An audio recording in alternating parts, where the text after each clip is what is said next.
Hello po sa inyo mga ka-Chansky, kumusta po kayo? At ngayong araw na ito ay meron na naman po tayong bagong ipapahagi sa inyo na kung saan ito po ay mga simpleng paraan para mas lalo pa maka-attract ng good luck na yan, so sa pingyaman man o pananalapi. So bago po ang lahat mga ka-Chansky ay nais ko lang pong i-promote sa inyo para po sa mga gusto ng mga pampaswerte sa inyong mga negosyo, sa inyong mga trabaho, sa inyong mga career, o kung kayo po ay mahilig maglaro ng anumang uri ng sugal, meron po tayong pampaswerte dyan. Para po sa mga interesado ay mag-PM lamang po kayo sa akin. Kung kayo po ay laging talo sa sugal, kayo po ay kinagkapitan ng kamalasan na yan, gusto niyo pong lapitan po kayo ng swerte. Kung kayo po ay mahilig maglaro ng online games, STL or ano pa man yan mga ka-Chansky, okay, tumayan ng loto. Gawin niyo lamang po ito gamit po ang dahon ng laurel. Kinakailangan na malakas po ang inyong paniniwala para ito po ay mag-work sa inyo. So gawin niyo lamang po ito sa umaga between 6 to 8 a.m. So bago po kayo umalis, okay? So pwede niyo po itong gawin para po lapitan kayo o sundan kayo ng swerte. So maghanap po tayo ng parte sa inyong pamamahay na kung saan tayo po ay komportable. Na pwede po natin gawin ang ritual na ito na wala pong mga distraction. So make sure na nagka-off ang inyong mga telebisyon, ang inyong mga radyo, ang inyong mga phone, mga ka-Chansky, para hindi po tayo mag-stop po, tayo po ay lumingin lingon-lingon para hindi po mawala ng bisa ang mga ritual na ating ginagawa. So meron po tayong mga lucky number o mga secret code na hindi po natin alam o lingid po sa ating kaalaman na ito po ay nakakapag-attract ng swerte, lalo na po sa usaping pananalapi.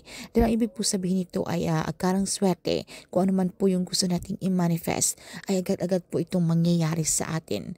So ito po ay 47620.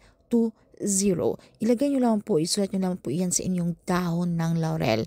So alam nyo naman po na ang dahon ng laurel ay subok na po ito ng iilan. Ito po talaga ay ginagamit sa mundo ng mahika na bilang mapisang pampaswerte. Sabayan po natin ito ng cinnamon powder. Dahil ang cinnamon powder din po mga ka-Chansky ay napakalakas din po nitong mag-attract ng swerte. So ang gagawin nyo lamang kapag naisulat nyo na po ang ating numerong ito sa ating dahon ng laurel, ay nyo lamang po itong maglagay lang po tayo ng kuunting dami ng cinnamon powder sa inyong mga palad. And then ilagay nyo po ang inyong dahon ng laurel. So ipaloob nyo po ito sa inyong dalawang palad. Yung parang tayo po ay nagpipray. Then dahan nyo po itong himasin mga ka-Chansky. Kasabay po yung ating cinnamon powder para po yung ating init, yung ating vibration, yung ating energy ay malipat po dito sa dahon ng laurel. So habang nilarab nyo ito mga ka-Chansky ay kayo po ay mag-wish, okay? Kung ano po ang gusto nyong makamit, ano po ang inyong mga kahilingan. And then pagkatapos maging positibo, i-claim, i-affirm nyo na po sa inyong sarili ang mga sweating darating na ito. So sabitin nyo lamang po ang ating mantra, money will come to me. So inyo lamang po itong irarab. And then pagkatapos mga ka-Chansky, itong ating dahon ng laurel, pwede nyo po itong ilagay sa inyong mga pitak. So kapag tayo po ay alis ng pamamahay, ito po yung magsisilbi nating good luck, lucky charm. Himasin nyo lamang po ito mga ka-Chansky para masalo pang lumapit o kapitan po tayo ng swerte. O po yung bandawa ng inyong mga kamay. So hayaan nyo lamang po yung cinnamon powder na andyan po na naipahid nyo para ito po ay mas lalo pang lumakas ang pisa, okay, ng ating ritual na ginawa. So kung kayo po ay minamalas sa sugal, alright? So kung kayo po ay malas sa mga STL na yan or sa mga paraffol, so asahan nyo po na magugulat po kayo sa windfall, mga swerte hindi nyo po inaasahan. Pero paalala lamang po mga ka-Chansky, dapat ito lamang po ay inyong libangan lamang. Hindi po ito yung tipong uubusin nyo po lahat ng inyong pera na kayo po ay magkabaon-baon na sa utang. So dapat meron lamang po tayong mga ekstrang pera. At hindi po itong tipong ito na lamang po ang ating ginagawa, alright? So dapat libangan nyo lamang po ito mga ka-Chansky, okay?